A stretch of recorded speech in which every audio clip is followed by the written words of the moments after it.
Hello students, कैसे हैं आप लोग। हमारा सेकंड क्लास है प्रोबेबिलिटी का। फर्स्ट क्लास के अंदर हमने प्रोबेबिलिटी के जो क्वेश्चंस थे, लाइक नंबर वाले क्वेश्चंस थे। एक बैग के अंदर कुछ डिफरेंट डिफरेंट कलर के बॉल्स होते हैं, वो डिफरेंट टाइप के क्वेश्चंस थे। इवन और नंबर क्वेश्चंस थे एंड जो भी और डिफरेंट टाइप के डाइस वाले क्वेश्चंस थे, ऐसे क्वेश्चंस हमने परफॉर्म किए थे। इस क्लास के अंदर जो प्रोबेबिलिटी का बचा हुआ पोर्शन है उसको हम खत्म करेंगे। जैसे जिसमें आपके जो क्वेश्चंस बचते हैं पहले आपको वो दिखा देता हूँ, ठीक है। फिर हम उन क्वेश्चन से रिलेटेड कुछ बेसिक्स पहले देखेंगे, फिर इन क्वेश्चंस को करने पे आएंगे। प्लेइंग कार्ड से रिलेटेड क्वेश्चन आपसे पूछे जाते हैं, ठीक है। जैसे ताश के पत्ते होते हैं, आप सबने उम्मीद है ना खेले हों, लेकिन प्लेइंग कार्ड्स आपने खेला भी होगा या देखा होगा खेला, कुछ पता होगा उसके बारे में बेसिक्स। तभी आप इन क्वेश्चंस को लगा पाएंगे, वरना प्लेइंग कार्ड के क्वेश्चंस को करने में प्रॉब्लम आएगी, ठीक है। तो चलिए, हम लोग को आज प्लेइंग कार्ड से रिलेटेड क्वेश्चंस हैं। कुछ और भी क्वेश्चंस हैं जिसके लिए मुझे आपको एक फॉर्मूला भी बताना है प्रोबेबिलिटी के अंदर। हमने लास्ट टर्म पे एक ही फॉर्मूला पढ़ा था, जो मेन फॉर्मूला होता है प्रोबेबिलिटी का, that is number of favourable outcomes upon total number of outcomes. तो जो एक दूसरा फॉर्मूला है उसको भी आज पढ़ना है, ठीक है। चलो, तो हम लोग स्टार्ट करते हैं। सबसे पहले प्लेइंग कार्ड्स जो होते हैं उनका जो बेसिक से पहले हम वो क्लियर करते हैं कि प्लेइंग कार्ड्स में जो ताश के पत्ते होते हैं उनके नाम क्या होते हैं, किस किस टाइप के पत्ते होते हैं, एंड जो पूरा उसका कॉन्फ़िगरेशन है, वो सारी चीजें हम जो है सबसे पहले समझ लेते हैं, ठीक है। चलो, देखिए, जब प्लेइंग कार्ड्स की बात करते हैं तो प्लेइंग कार्ड्स में, जैसे ये सबको पता है कि प्लेइंग कार्ड्स के अंदर टोटल 52 आपके ताश के पत्ते होते हैं, 52 प्लेइंग कार्ड्स होते हैं, ठीक। तो पूरा कैटेगराइजेशन उसका मैं यहाँ पे आपको समझा रहा हूँ। इसको हमें नोट डाउन भी करना है, मतलब पूरा इसके नोट्स भी बनाने हैं और प्लस अच्छे से समझ भी लेना है। तो आपका जो प्लेइंग कार्ड्स होते हैं, प्लेइंग कार्ड्स, इसका जो पूरा पैकेट होता है उसको हम नॉर्मली पैक बोलते हैं। जैसे आपको जो भी क्वेश्चंस आपको लिख के आएंगे बुक्स के अंदर, या जो एग्जाम्स में क्वेश्चन पूछे जाते हैं, तो उसमें लिख के आता है कि एक पैक है आपका, पैक ऑफ कार्ड्स। तो पैक ऑफ कार्ड्स का मतलब है कि पूरा प्लेइंग कार्ड्स का जो पैक है, जो टोटल हमारे प्लेइंग कार्ड्स होते हैं वो 52 कार्ड्स होते हैं, ठीक है। पूरा कॉन्फ़िगरेशन समझना है। तो पूरे जो प्लेइंग कार्ड्स होते हैं वो 52 प्लेइंग कार्ड्स होते हैं, 52 पत्ते होते हैं पूरे, जो हमारे दो पार्ट्स में डिवाइड होते हैं। 52 प्लेइंग कार्ड्स हमारे जो डिवाइडेड होते हैं, वो 2650 कार्ड्स हमारे जो होते हैं 52 में से, वो रेड कलर के होते हैं, और जो बचे हुए 2650 में से कार्ड्स बचते हैं वो आपके होते हैं ब्लैक कलर के। तो सबसे पहला जो कैटेगराइजेशन है वो कलर्स के बेसिस पे, 26 आपके रेड कलर के कार्ड्स होंगे, 26 हमारे ब्लैक कलर कार्ड्स होंगे। देन जो 26 रेड और 26 ब्लैक कार्ड्स हैं वो फिर से आपके डिवाइड हो जाएंगे 13 कार्ड्स में। 13 कार्ड्स होंगे जिनका नाम हम रखते हैं, रेड वाले में डायमंड हो जाता है आपका। रेड में 13 कार्ड्स आपके डायमंड नाम से जाने जाते हैं, ठीक है। 13 कार्ड्स जो हमारे होते हैं वो हार्ट के नाम से उनको बोला जाता है, हार्ट या रेड हार्ट। देन 26 जो ब्लैक कार्ड्स हैं उसके अंदर आपके 13 कार्ड्स होते हैं जिनको हम क्लब बोलते हैं, और जो बचे हुए 13 कार्ड्स हैं उनको हम बोलते हैं स्पीड। तो सबसे पहले जो कैटेगराइजेशन आपका है वो इस बेसिस पे, मतलब टोटल 52 कार्ड्स हैं जिसमें 26 रेड हो जाएंगे, 26 हमारे ब्लैक हो जाएंगे, बचे हुए जो आपके हैं 26 में, अब 26 को फिर से हम कैटेगराइज करेंगे 13 में। तो 13 आपके हो जाएंगे डायमंड, और 13 आपके हो जाएंगे हार्ट के नाम से, ठीक है। तो नाम के साथ में आपको याद रखना है। हिंदी में भी इसको मैं बताता हूँ, अगर किसी को जैसे अगर ये नाम हिंदी में पता है तो भी, क्योंकि हमें क्वेश्चन करना है, ठीक है। तो आपको अगर हिंदी में नाम पता है तो आप और थोड़ा फेमिलियर हो जाओगे।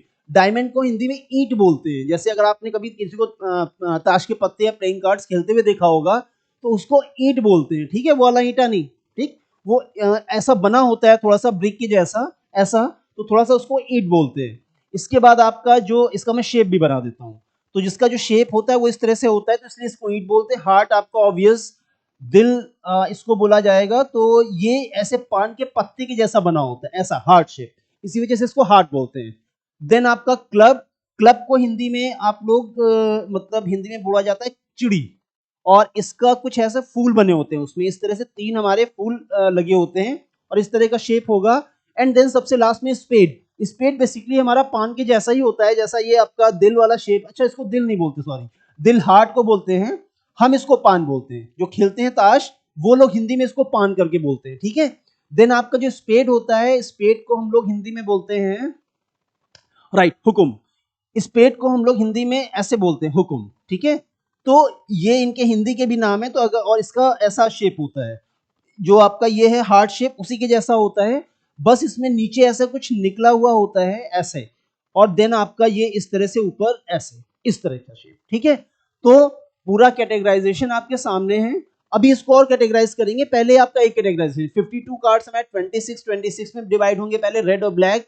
26 वाले फिर से हमारे 13 में डिवाइड हो जाएंगे, ब्लैक भी 13 में डिवाइड हो जाएगा, diamond, heart, club and spade, और इसके बाद इनका नाम होगा। अब हम फिर से आगे बढ़ते हैं और जो 13 कार्ड्स हैं वो कौन कौन से होते हैं उनके बारे में जानते हैं। ठीक है, तो इसी स्क्रीन के ऊपर हम लोग उनको भी देखते हैं। तो 13 जो बचे हुए कार्ड्स हैं उनको हम लोग देखते हैं। तो जो 13 कार्ड्स हैं, 13 कार्ड्स, इनका भी अपना कुछ नाम होता है सबका, उसको भी आपको देखना है। ठीक है, क्या नाम होता है इनका? सबसे पहले होता है ए, जिसको हम बोलते हैं एस। ठीक है, ए के बाद आपका 2, 3, 4, 5, 6, 7, 8, 9 एंड 10। ए के बाद, एस के बाद मतलब एक कार्ड होता है जिसपे ए लिखा होता है, उसके बाद आपके 2, 3, 4 ये नंबर कार्ड हो जाएंगे 10 तक। देन 10 के बाद आपके 3 और फेस कार्ड होते हैं, जिसमें जे हो गया, आपका क्यू हो गया, एंड फाइनली हमारा के हो गया। तो यहां पे जे का मतलब हो जाएगा jack, this is jack. Q आपका हो जाएगा क्वीन, एंड लास्ट में आपका के हो जाएगा किंग। ये आपके 3 जो नीचे कार्ड्स हैं इनको हम फेस कार्ड बोलते हैं। रीजन, इनके ऊपर चेहरे बने होते हैं। ठीक है, आपका जो जैक होता है उसके ऊपर एक जैक का चेहरा बना होगा, जो क्वीन होती है उसके ऊपर रानी एक फीमेल टाइप बनी होगी क्वीन जैसी, एंड के फॉर एक आपका किंग बना होगा उस पे। तो ये पूरा आपका कॉन्फ़िगरेशन आपके सामने है। ए में एस बना होता है, उस पर ना तो नंबर कार्ड होगा कोई, उस पर नंबर नहीं बना होगा, उस पर आपका कोई फेस नहीं बना होगा। ये पूरा आपके सामने कॉन्फ़िगरेशन है। ठीक है, तो पूरा कॉन्फ़िगरेशन आपको अच्छे समझ के रखना है, क्योंकि आपसे कैसे क्वेश्चन कर लिया जाएगा वो हमें नहीं पता। वो खाली यही पूछ सकते हैं कि भाई रेड कार्ड निकालना, उसकी प्रोबेबिलिटी बताओ। ठीक है, तो हमें सिर्फ इतने से काम है। अगर वो पूछते हैं कि हमें एक कार्ड निकालना है, वो डायमंड का होना चाहिए, तो प्रोबेबिलिटी बताओ। तो आपको पूरा कैटेगराइजेशन अच्छे से पता होना चाहिए। ठीक है, अब इसको भी इधर से देखते हैं। तो एस, यानी पूरे पैक के अंदर हमारे 4 एस हो जाएंगे। पूरे पैक में हमारे 4 टाइम्स हमारा 2 आएगा, मतलब हर कार्ड आपका 4 टाइम आएगा। आपको ऐसे ध्यान रखना है। ठीक है, और अगर आप इसमें कैटेगराइज करोगे तो जो फेस कार्ड हैं, एक एक एक टाइप के कार्ड के अंदर हमारे 3 face card, that means total जो फेस कार्ड आपके 52 कार्ड्स के अंदर होंगे वो 3 4 जा 12, 12 फेस कार्ड हो जाएंगे आपके पास। देन हमारे 1 2 3 4 5 6 7 8 9, 9 4 टाइम्स 36, 36 आपके पास नंबर कार्ड हो जाएंगे। अगर इसको और थोड़ा सा मैं कैटेगराइजेशन इसमें लिख दूं तो हमारे पास जो 36 हैं वो नंबर कार्ड्स हो जाएंगे। ठीक है, जिसमें से फिर ऑब्वियस हम तो इसको 18 और 18 में डिवाइड कर देंगे। 18 आपके पास रेड हो जाएंगे, 18 ब्लैक हो जाएंगे। फिर हमारे पास 3 4 जा 12, 12 आपके पास फेस कार्ड हो जाएंगे, जिसमें हम फिर से इसको डिवाइड कर देंगे अगर 6 6 में, तो 6 आपके पास रेड फेस कार्ड एंड 6 हमारे पास ब्लैक फेस कार्ड। कहने का मतलब है बहुत ही ज्यादा लेवल पे इसको कैटेगराइज किया जा सकता है। तो आपको अच्छे से ध्यान रखना है, क्योंकि क्वेश्चन कहां से पूछा जाएगा, कैसे पूछा जाएगा, ये हमें नहीं पता। तो इसलिए आपको पूरा कैटेगराइजेशन ध्यान रखना है। ठीक है, चलिए अब इसी के बेसिस पे आपको क्वेश्चंस करने हैं। इसको कॉपी कर लेना है आपको। ठीक है, और समझ भी लेना है अच्छे से। तो पहला क्वेश्चन, अब फर्स्ट क्वेश्चन में देखिए क्या है। अ card is drawn from a pack of 52 cards.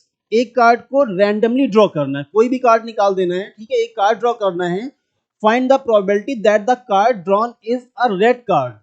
वो जो कार्ड निकलना चाहिए वो रेड कार्ड निकलना चाहिए। ठीक है, तो जब एग्जाम में इस क्वेश्चन को करेंगे तो एक क्वेश्चन में मैं आपको बताता हूँ एग्जाम में कैसे करना है, बाकी हम लोग यहाँ पे थोड़ा सा उसको ऐसे शॉर्टकट मेथड से कर लेंगे। ठीक है, ओरल एग्जाम में जब आप इस क्वेश्चन को करोगे, तो सपोज आपका फर्स्ट क्वेश्चन अगर है और उसको एग्जाम में करना है, तो फर्स्ट क्वेश्चन के अंदर आपसे रेड कार्ड की प्रोबेबिलिटी पूछी गई है, तो आपको पहले बताना होगा that total number of cards.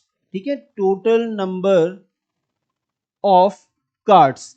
तो टोटल नंबर ऑफ कार्ड्स हमारे पास हो गए 52। ये टोटल नंबर ऑफ कार्ड्स हैं, जिसमें से हमारे जो फेवरेबल रेड कार्ड, आपका जो रेड कलर कार्ड है,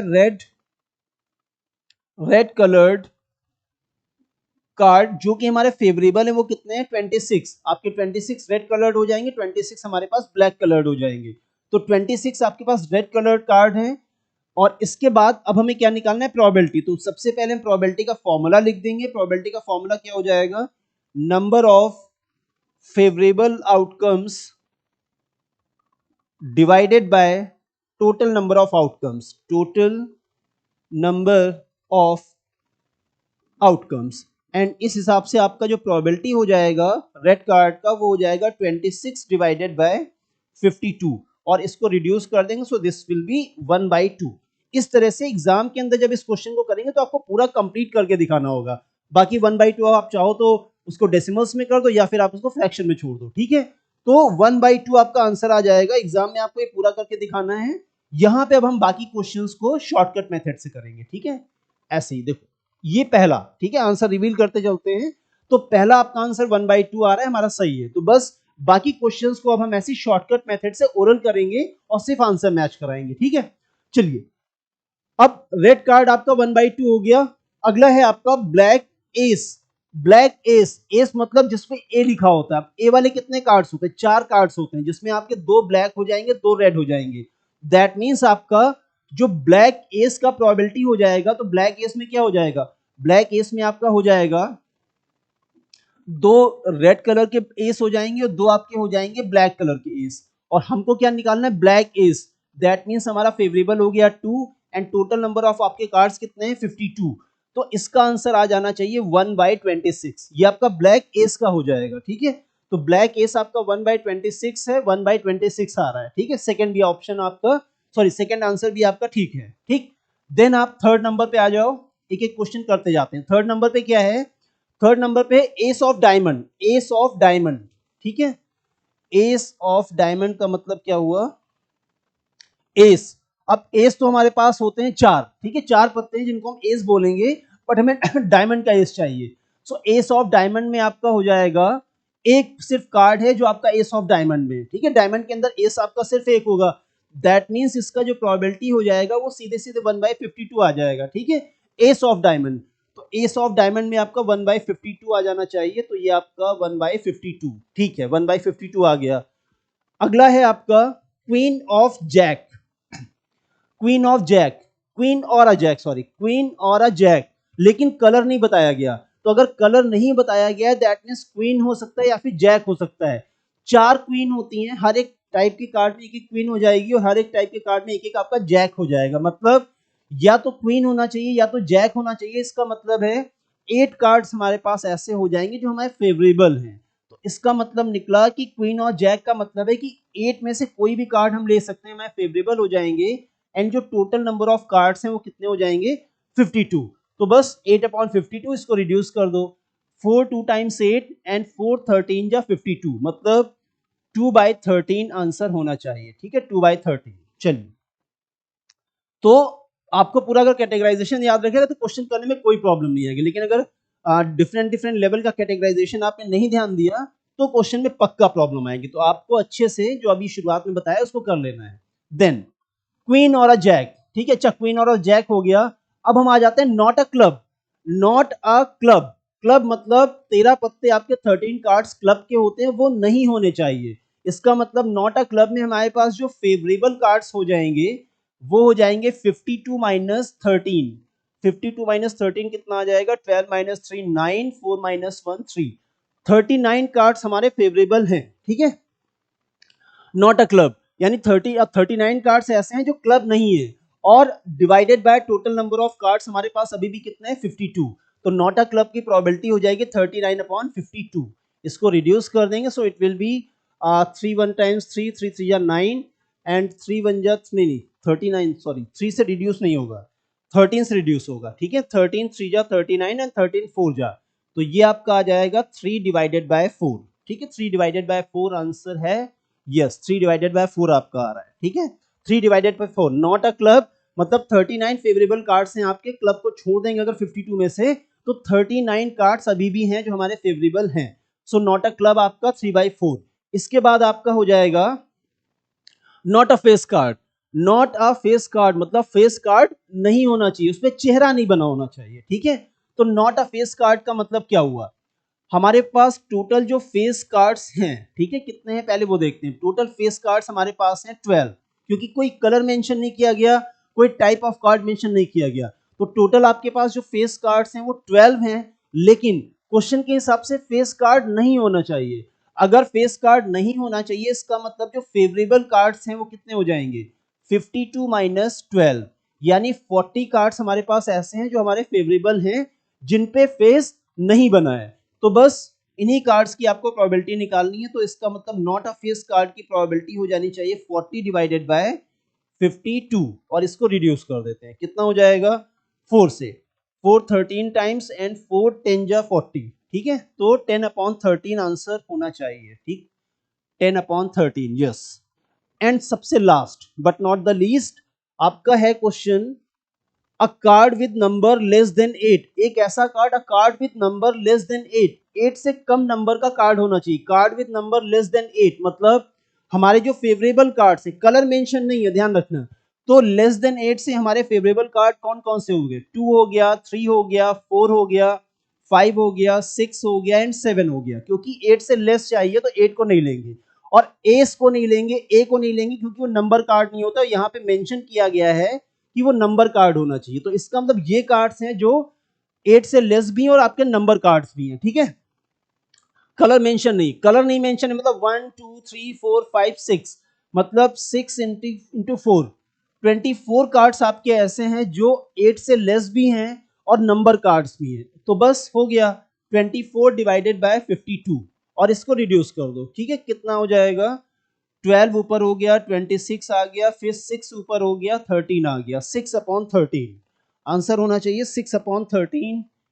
क्या आंसर है, 6/13 है, ये आपका आंसर हो गया, ठीक है। तो जो प्लेइंग कार्ड्स वाले क्वेश्चन है उसमें जब आपको अच्छे से पूरा प्लेइंग कार्ड्स के बारे में नॉलेज होगा तभी आप उन क्वेश्चंस को कर पाओगे, वरना अगर कैटेगराइजेशन आपको बहुत अच्छे से नहीं पता है तो प्रॉब्लम आएगी। बस थोड़ा सा सोच के करना है, बाकी बहुत इजी से क्वेश्चन होते हैं, ठीक है। और मिलते जरूर है क्वेश्चन, एग्जाम में ऑलमोस्ट आना ही आना है, तो आपको अच्छे से प्रैक्टिस कर लेनी है, ठीक है। चलिए अगले क्वेश्चन पे बढ़ते हैं। All of these face cards, all the face cards of a spade are removed. अच्छा, ऐसे क्वेश्चंस भी आते हैं जिसमें कभी कभी कुछ कार्ड रिमूव कर दिए जाते हैं, तो इससे क्या होगा, जो टोटल नंबर ऑफ कार्ड्स हैं वो रिड्यूस हो जाएंगे, ठीक है, उनकी नंबर चेंज हो जाएगी। तो वहां पे कैसे करना है, देखो बोला गया है all the 3 face cards of a spade are removed. Okay, spade के तीनों फेस कार्ड हटा दिए गए, तो जो टोटल कार्ड्स आपके बचेंगे पैक के अंदर, टोटल रिमेनिंग कार्ड्स वो हो जाएंगे 52 माइनस 3, कितने आ जाएंगे, ये आपके आ गए 49, ये टोटल कार्ड्स हैं, ठीक है। ध्यान रखना 3 फेस कार्ड स्पेड से हटाए गए हैं। इसके बाद a card is then drawn at random, find the probability of getting a black face card, black face card, ठीक है। अब देखिए आपका जो स्पेड होता है वो भी ब्लैक होता है, तो इसका मतलब टोटल जो आपके ब्लैक फेस कार्ड होते हैं वो कितने होते हैं, 3 और 3 6, 3 हमारे स्पेड के अंदर होते हैं, 3 हमारे क्लब के अंदर होते हैं, तो 3 स्पेड वाले फेस कार्ड तो हटा दिए गए। इन्होंने बोला है अब black face card, that means जो बचा हुआ आपका आएगा, आंसर आएगा वो रिमेनिंग फेस कार्ड से आएगा। तो रिमेनिंग फेस कार्ड हमारे पास ब्लैक कलर की कितने बचे, 3, और आपकी जो टोटल नंबर ऑफ कार्ड्स हैं वो कितने हो चुके हैं, 49। ये ध्यान रखना, अब 52 कार्ड्स नहीं है, ठीक है। तो आपका जो ब्लैक फेस कार्ड आएगा वो हो जाएगा 3/49, ठीक, ये ध्यान रखना है। मतलब 3 कार्ड्स हटा दिए गए तो जो टोटल आपके रिमेनिंग कार्ड्स बचेंगे वो 49 बचेंगे। Black face card, 6 black face card होते हैं, 3 क्लब के अंदर होते हैं, 3 स्पेड में होते हैं, स्पेड वाले हटा दिए गए, दैट मींस क्लब वाले बचे, वही हमारे फेवरेबल हो गए। एंड आउट ऑफ 49, 49 आपके टोटल नंबर ऑफ कार्ड्स है, ठीक है। तो 3/49। सेकेंड, सेकेंड है हमारा अ क्वीन।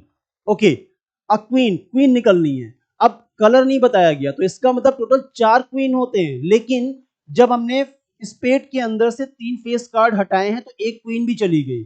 मतलब जो क्वीन हमें निकालनी है, कलर नहीं बताया गया, इसका मतलब हमारे पास जो बची हुई क्वीन है वो तीनों हमारे फेवरेबल हैं, तो 3 आपका हो जाएगा फेवरेबल, ठीक है। तो नंबर ऑफ फेवरेबल क्वींस हो जाएंगी 3, and total number of cards अभी भी कितने हैं, 49। मतलब आंसर फिर से वही आ जाएगा 3/49, ठीक है। तो ध्यान रखना है 3 कार्ड्स आपके हटाए जा चुके हैं जिसमें एक क्वीन निकल चुकी है, तो सेकंड के लिए आपकी जो फेवरेबल कार्ड्स बचेंगे उसमें 3 क्वीन अभी आपकी बची हुई है, ठीक है। एक आपकी क्लब के अंदर, एक हार्ट के अंदर और एक हमारा डायमंड के अंदर, ठीक है। 3/49। Okay, black card. अब ब्लैक कार्ड का मतलब है हमारा जो स्पेड हटाया गया, 3 फेस कार्ड स्पेड से हटा दिए गए, हमसे बोला गया ब्लैक कार्ड, मतलब ब्लैक कलर का कार्ड निकलना चाहिए, कोई भी कार्ड हो।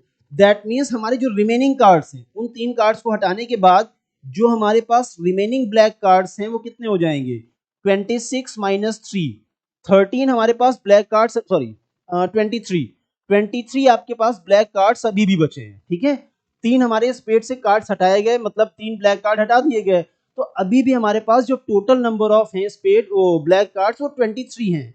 तो इस इवेंट की प्रोबेबिलिटी हो जाएगी 23 डिवाइडेड बाय 49, ठीक है। देखते हैं 23 डिवाइड बाय 49, ठीक। तो ऐसे क्वेश्चन भी आते हैं जिसमें कुछ कार्ड्स हमारे मिस कर दिए जाते हैं या मिस हो जाते हैं, फिर रिमेनिंग कार्ड्स के अंदर से आपको क्वेश्चन करना है। तो ध्यान रखना है, सबसे पहले हमको जो total number of remaining cards बचे वो निकाल लेना है, और उसके बाद जो भी क्वेश्चन करना है उसमें देख लेना है कि जो निकाले हुए कार्ड्स हैं वो कौन से कार्ड्स हैं, ठीक है। तो जल्दबाजी नहीं करनी है और क्वेश्चन आपका इजीली हो जाएगा, ठीक। नेक्स्ट क्वेश्चन है आपका, ओके, इसी क्वेश्चन से रिलेटेड हमें फॉर्मूला पढ़ना है। हमने फॉर्मूला पढ़ा है, जो हमारा प्रोबेबिलिटी का एक फॉर्मूला हमने पढ़ा है कि probability of an event is equals to number of favourable divided by total number of outcomes. एक फॉर्मूला हमने पढ़ रखा है, ठीक है। हमारा फॉर्मूला है number of favourable divided by total number of outcomes, हमने इस फॉर्मूले को पढ़ रखा है, ठीक है। अब किसी भी इवेंट का एक कॉम्प्लीमेंट्री इवेंट भी होता है, मतलब हर इवेंट का एक कॉम्प्लीमेंट्री इवेंट होता है, ठीक है। कॉम्प्लीमेंट्री का मतलब है मैंने किसी क्वाइन को टॉस किया और मैं चाहता हूं हेड आ जाए। अगर मैंने सोचा हेड आ जाए तो हेड के आने के जो भी चांसेस होंगे, हेड के ना आने के चांसेस कैसे निकालेंगे, कैसे निकालेंगे देखो। तो अगर पीई है चांसेस ऑफ हैपनिंग, ठीक है, पीई आपका है chance of happening of something, chance of happening of something, तो आपका उसका कॉम्प्लीमेंट्री इवेंट हो जाएगा पीई डैश, ठीक है। या फिर आप इसको ऐसे भी लिखते हो, ये आपका हो जाएगा चांस ऑफ नॉन हैपनिंग, ठीक है। लेकिन non happening of the same event, ये ध्यान रखना है, मतलब किसी भी इवेंट का होना इसकी प्रोबेबिलिटी निकाल लो, किसी भी इवेंट के उसी इवेंट के ना होने की प्रोबेबिलिटी निकाल लो, दोनों का सम हमेशा 1 आएगा, ठीक है। तो किसी भी इवेंट का प्रोबेबिलिटी एंड उसी इवेंट का ना होने का प्रोबेबिलिटी निकालने पे आंसर हमेशा कितना आएगा, 1 आएगा, ये ध्यान रखना है। तो इससे एक आपका फॉर्मूला बनता है that probability of an event plus probability of its complementary event is equals to 1, ये आपका फॉर्मूला है, ठीक है। तो किसी भी इवेंट के आने की प्रोबेबिलिटी और उसी इवेंट के ना होने की प्रोबेबिलिटी का सम हमेशा 1 होता है, ठीक है। मतलब आप कहीं लकी ड्रॉ में आपने अपना लकी ड्रॉ आपने उसमें पार्टिसिपेट किया, अगर आपके जीतने के चांस 1/10 हैं तो जो आपके हारने के चांस हैं वो निकाल लिया जाएगा और दोनों का सम कितना आ जाएगा, 1, ठीक। तो ये आपका एक फॉर्मूला है, सेकंड फॉर्मूला प्रोबेबिलिटी के अंदर, ठीक है। इस क्वेश्चन में आपको उसी का यूज करना है। देखिए यहां पे आपका हो जाएगा, इन्होंने बोला है कि probability of an event is 0.59 then probability of not E, उसका कॉम्प्लीमेंट्री इवेंट। तो आपका ये फॉर्मूला आप लगा दो सीधे, पीई प्लस पी नॉट ई, का मतलब है पी ई के ऊपर कॉम्प्लीमेंट, तो आप इसको चाहे नॉट ई बोलो या फिर उस पर कॉम्प्लीमेंट लगा दो। So P E plus P not E is equal to 1, और पीई की वैल्यू हम रख देंगे 0.59 प्लस पीई नॉट, या P not E is equal to 1, that means probability of the complementary event is equal to 1 minus 0.59, ये कितना हो जाएगा 60, दैट मीन्स 0.41, ये हमारा आंसर आ जाएगा, ठीक है। तो फॉर्मूला ध्यान रखना है कि किसी भी इवेंट का होना एंड उसी इवेंट का ना होना, दोनों का प्रोबेबिलिटी अलग अलग निकाल के आंसर निकालोगे तो 1 आएगा। या फिर आप ऐसे भी बोल सकते हो कि अगर आपको किसी इवेंट के होने की प्रोबेबिलिटी पता है तो 1 से माइनस कर देंगे तो उसी इवेंट के ना होने की क्या प्रोबेबिलिटी है वो आ जाएगा, ठीक है। अगर आप जानते हो कि आपके जीतने के चांसेस 1/10 हैं तो इसका मतलब आपके हारने के चांसेस क्या हो जाएंगे, 1 माइनस 1/10, ठीक। तो फॉर्मूला ध्यान रखना है, ठीक है। चलिए अगला है, in a match between A and B, the same question है, वो उसी फॉर्मूले पे है, ठीक है। In a match between A and B the probability of winning of A के जीतने के जो चांस है वो 0.83 है, ठीक है। ए का जो जीतने का चांस है वो 83%, मतलब 0.83 है। हमें बताना है what is the probability of winning of B. तो ध्यान रखना है कॉम्प्लीमेंट्री इवेंट सेम इवेंट का होगा तब वो फॉर्मूला लगेगा, ठीक है। तो यहाँ पे आपको बी के जीतने की प्रोबेबिलिटी बतानी है, तो बी के जीतने का मतलब क्या हुआ, ए का ना जीतना। मतलब अगर हम ए के जीतने की प्रोबेबिलिटी निकालते हैं तो वो हमें गिवन है 0.83। ये प्रोबेबिलिटी है विनिंग, ये प्रोबेबिलिटी किस चीज की है? विनिंग ऑफ ए। तो अगर हम ए के ना जीतने की प्रोबेबिलिटी निकालना चाहते हैं पी नॉट ई, तो आपका ये हो जाएगा 1 माइनस पीई, ये आपका आ जाएगा लूजिंग ऑफ ए। ठीक है, ये हमारा हो जाएगा लूजिंग ऑफ ए। तो ए का जो हारना है वही बी का जीतना है। तो बी के लिए आपको क्या करना है? ए के दोनों प्रोबेबिलिटीज को आपको फॉर्मूले में सब्सटीट्यूट करना है। तो आपको ए के हारने की प्रोबेबिलिटी यहां से पता चल जाएगी। कितना हो जाएगा? 1 माइनस 0.83 मतलब 0.17। और जितना ए हारेगा उतना ही बी जीतेगा। ठीक है, तो बी की विनिंग प्रोबेबिलिटी निकालने के लिए हमको ए की लूजिंग प्रोबेबिलिटी निकालनी पड़ेगी और आपको आंसर मिल जाएगा। मतलब जो फॉर्मूला है उसमें ध्यान देना है कि किसी इवेंट का होना एंड उसी इवेंट का ना होना, दोनों का सम, दोनों की प्रोबेबिलिटीज का सम हमेशा कितना रहेगा? 1। चलिए, कभी कभी ऐसे ग्राफिकल यानी पिक्चर वाले क्वेश्चंस भी आ जाते हैं। तो यहाँ पे क्या है? A very small size dice. ठीक है, एक डाइस है, मतलब आप कह सकते हो डाइस है या कोई भी एक छोटा सा एक स्टोन पत्थर का टुकड़ा। हमें उसको इस रेक्टेंगुलर जो पूरा शेप है, जो पूरा ये रेक्टेंगुलर शेप है, इसके अंदर हमको थ्रो करना है। ठीक है, जो रेक्टेंगुलर शेप गिवन है यहां तक ये, ठीक है, सिर्फ इतने पोर्शन की बात हो रही है। अगर कोई हमें पत्थर का टुकड़ा एक ऐसे मैंने फेंका इसके अंदर, हमें प्रोबेबिलिटी बतानी है कि वो पत्थर का टुकड़ा इनसाइड द सर्कल, वो सर्कल के अंदर गिरे, इसकी क्या प्रोबेबिलिटी है? एंड वो सर्कल के बाहर बट रेक्टेंगल के अंदर गिरे, इसकी क्या प्रोबेबिलिटी है? ठीक है, तो अगर वो पत्थर का टुकड़ा सर्कल के अंदर गिरेगा, इसकी क्या प्रोबेबिलिटी है? इसके लिए क्या करना है आपको? पीई, क्वेश्चन नंबर 5 का फर्स्ट पार्ट, पीई हो जाएगा area of circle, area of circle divided by area of rectangle, या divided by total area of outer shape, या फिर एरिया ऑफ रेक्टेंगल। ठीक है, एरिया ऑफ रेक्टेंगल। मतलब हमारा फेवरेबल है कि वो जो स्टोन है, वो डाइस है, वो सर्कल के अंदर गिरे, ये हमारा फेवरेबल हुआ। तो अगर वो सर्कल के अंदर नहीं गिरेगा तो टोटल वो कहीं पर भी गिर सकता है रेक्टेंगल के अंदर। तो आपका हो जाएगा area of circle divided by area of rectangle. ठीक है, सिंपल सा।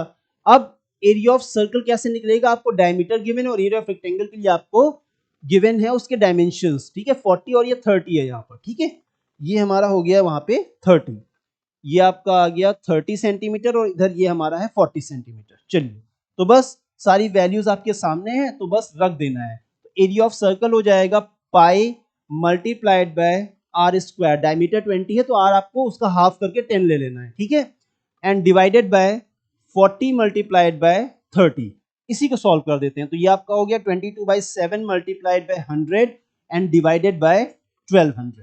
ठीक है, बस आंसर आ गया। ये कैंसिल हो गया 2 6 time and 2 11 time, that means हमारा आंसर आना चाहिए 11/7 6 टाइम 42। ये आपका आंसर हो जाएगा। मतलब कोई भी स्टोन या कोई भी डाइस सर्कल के अंदर गिरेगा, इसके चांसेस कितने हैं? 11/42। ठीक है, 11/42। सेकेंड आपका है कि वो आउटसाइड द सर्कल गिरे, तो बहुत इजी है, सर्कल के अंदर गिरना एंड सर्कल के अंदर ना गिरना, दोनों का सम 1 आ जाएगा। तो सेकेंड के लिए आपको कुछ नहीं करना है।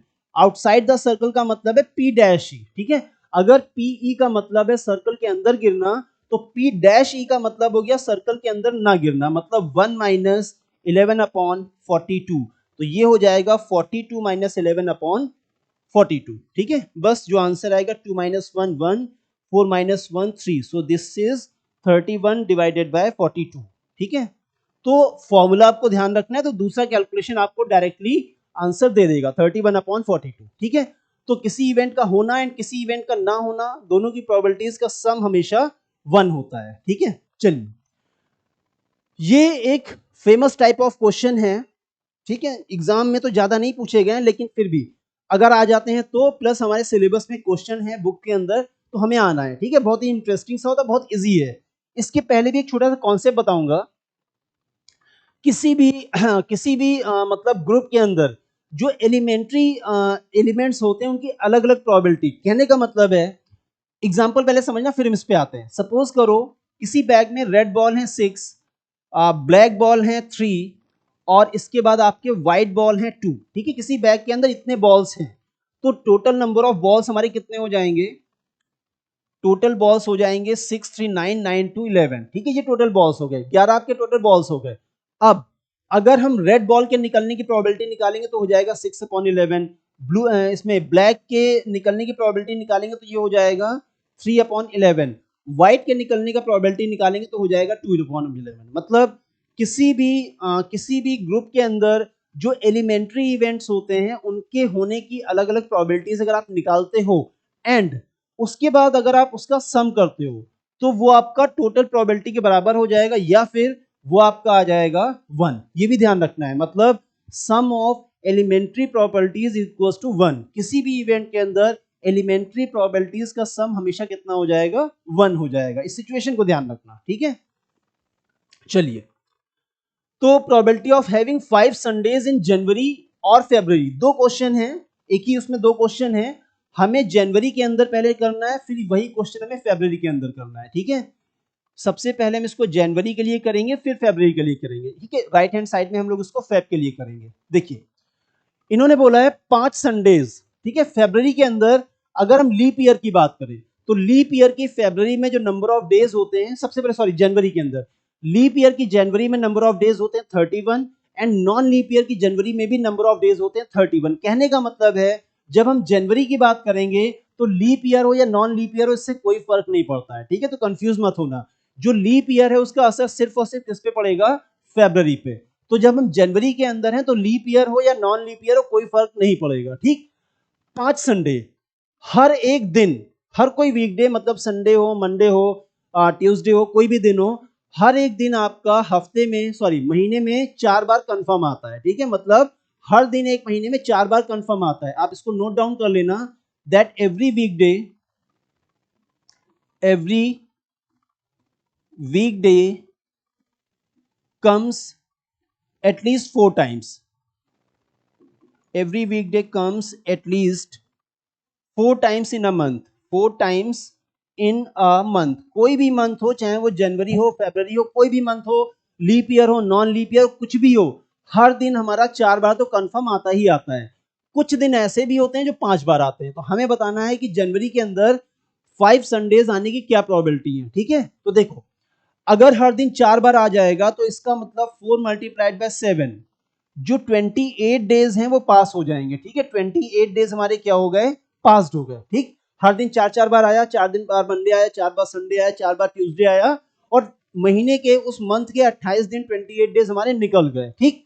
अब बचे कितने दिन, सबसे पहले उस पे आते हैं। तो रिमेनिंग डेज जो आपके बचे उस महीने के वो हो गए 31 माइनस 28, क्योंकि हम जनवरी की बात कर रहे हैं तो यहां पर हम 31 से 28 माइनस कर देंगे। मतलब जनवरी के अंदर 28 डेज पास हो गए हैं, 3 दिन बचे हैं, हर दिन 4 बार आ चुका है। हमें बताना है कि 5 संडे आने की प्रोबेबिलिटी क्या है। मतलब इन 3 दिनों के अंदर आपका 5वां संडे आ भी सकता है और नहीं भी आ सकता है, कोई श्योरिटी नहीं है, ध्यान रखना।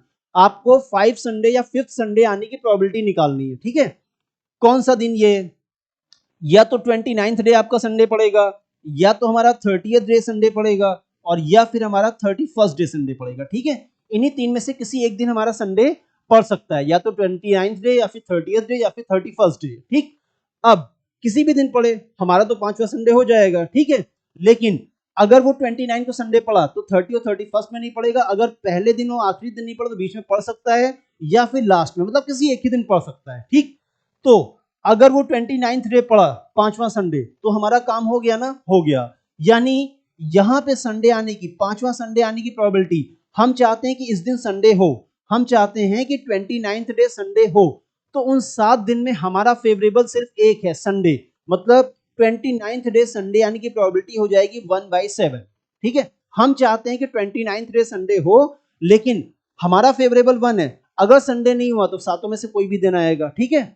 30th डे हम चाहते हैं कि चलो इस दिन संडे नहीं पड़ा, इस दिन पड़ जाए, तो 30th वाले डे में 7 में से एक दिन आपका फेवरेबल है, दैट इज संडे। तो 30th को भी आपका 5वां संडे होने की प्रोबेबिलिटी कितनी हो जाएगी? 1/7। देन अगर ये भी संडे नहीं है तो 31st पे आ जाते हैं। 31st को भी आपका 5वां संडे होने की प्रोबेबिलिटी हो जाएगी 1/7, क्योंकि अगर आपका संडे है तो एक फेवरेबल हुआ, और अगर संडे नहीं आया तो 7 में से कोई भी दिन आ सकता है। दैट मीन्स तीनों में से किसी भी एक दिन हमारा संडे पड़ जाए, पांचवा संडे, हमारा काम हो गया, हम खुश। तो इसका मतलब है पांचवा संडे पढ़ने की जो टोटल आपकी प्रोबेबिलिटी हो जाएगी किसी भी मंथ के अंदर, सॉरी जनवरी के अंदर, इसका एडिशन कर दो, कितना आ जाएगा 3/7। ये आपका आंसर है। मतलब लीप ईयर या नॉन लीप ईयर का जनवरी पे फर्क नहीं पड़ता। दैट मीन्स फरवरी के अंदर 5 संडे आने की प्रोबेबिलिटी हो जाएगी 3/7। ठीक है, अलग अलग कैलकुलेट करके मैंने दिखाया है। ठीक है, ध्यान रखना, जनवरी के अंदर किसी भी दिन की, चाहे वो संडे हो, मंडे हो, कोई भी हो, किसी भी दिन का 5 बार आने का जो प्रोबेबिलिटी है वो आपका 3/7 हो जाएगा। ठीक है, लीप ईयर या नॉन लीप ईयर का जनवरी में कोई फर्क नहीं पड़ता। आपका लीप ईयर होगा तो भी 5/7, अगर आपका नॉन लीप ईयर है तो भी 5/7। ठीक है, चलिए अब हम आ जाते हैं फरवरी के अंदर। अब फरवरी में जब हम बात करेंगे तो फरवरी में यस फर्क पड़ता है आपका लीप ईयर या नॉन लीप ईयर का, तो वहां पे थोड़ा सा हमें ध्यान रखना है। ठीक है, देखो अब फरवरी के लिए काम करेंगे। ठीक है, सिर्फ फरवरी के लिए, जनवरी हो गया हमारा। ठीक, आपका जनवरी हो गया, फरवरी पे आ जाते हैं। तो फरवरी में फर्क पड़ेगा। सबसे पहले 4 मल्टीप्लाइड बाय 7, दैट मीन्स हमारे 28 डेज फिर से पास हो जाएंगे। ठीक है, हर दिन आपका 4 बार आ गया और आपके 28 डेज पास हो गया, 28 दिन निकल गए। ठीक, 28 दिन निकल गए। अगर तो हम लीप ईयर में आते हैं सबसे पहले, सॉरी नॉन लीप ईयर में आते हैं। नॉन लीप ईयर में आपके जो जनवरी के अंदर डेज होते हैं, ठीक है, नॉन लीप ईयर में जो डेज इन जनवरी हो जाएगा, सॉरी फरवरी हो जाएगा, नॉन लीप ईयर कितने हो जाएंगे 28। ठीक है, आपके नॉन लीप ईयर के अंदर फरवरी में 28 दिन होते हैं, तो 28 दिन तो निकल चुके, तो हमारे पास तो कोई दिन ही नहीं बचा। मतलब पांचवा संडे आने की प्रोबेबिलिटी जो हुई वो कितनी हो गई, 0/7, दैट इज 0, क्योंकि हर दिन आपका 4 बार आ चुका, 28 दिन निकल चुके। तो जब दिन ही नहीं बचे फरवरी के अंदर नॉन लीप ईयर में, तो अब पांचवा संडे नहीं आ सकता। मतलब फरवरी के अंदर कोई भी दिन 5 बार नहीं आता है। ठीक है, 0, इम्पॉसिबल इवेंट। अब इधर आ जाते हैं लीप ईयर। लीप ईयर की फरवरी में number of days in February, leap year की फरवरी में जो नंबर ऑफ डेज होते हैं वो कितने होते हैं 29। तो फिर से 28 डेज आपके पास आउट हो चुके हैं। एक दिन बचा आपका, यानी जो रिमेनिंग डे बचा आपका वो एक बचा, एक। इसका मतलब नॉन लीप ईयर में तो 0 हो गया, बट लीप ईयर के अंदर चांस है 1/7, उसी एक दिन आपका पांचवा संडे पड़ भी सकता है, नहीं भी पड़ सकता है। तो आपका लीप ईयर के अंदर फरवरी में 5 संडे आने की जो प्रोबेबिलिटी हो जाएगी वो हो जाएगी 1/7। ठीक है, तो इस तरह से आपको ये काम करना है, क्वेश्चन करना है। ठीक, चलिए एंड एक लास्ट क्वेश्चन और बस। ठीक है, ये क्वेश्चन भी आपका थोड़ा सा अच्छा वाला है, एग्जाम्स में नहीं पूछा गया लेकिन फिर से वही। ठीक है, आपको डेज वाले क्वेश्चंस हैं, लीप ईयर में, नॉन लीप ईयर में, मंथ के अंदर और पूरे साल के अंदर अक्सर पूछ लिए जाते हैं, कभी कभी आ भी चुका है। देखो प्रोबेबिलिटी ऑफ हैविंग 53 संडे, तो इसका भी पहले हम छोटा सा कैलकुलेशन इधर देख लेते हैं। यानी हर एक महीने में कोई भी दिन 4 बार कंफर्म आता है। ठीक है, मतलब सॉरी हर एक, हाँ 4 बार, तो हर एक साल में आते हैं। Means each